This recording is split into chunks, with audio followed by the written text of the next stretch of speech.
Ay kung uwa ko papanago ay bahit ko.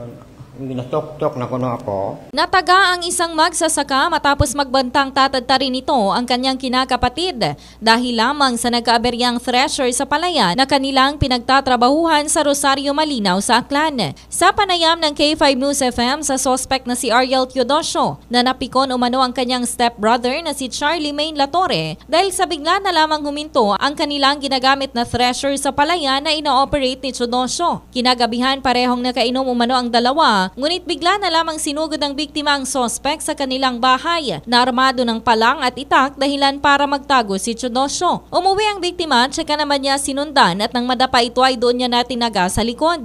Paglilinaw ng sospek na dinepensahan niya lamang ang kanyang sarili dahil armado rin ang kanyang stepbrother na biktima. Ako hambaro na isa lang nanay, isahon na ako, isa lang nanay. Uwa man mo himakarong ko, uwa na ako pagkuhan ito sa akong pajak.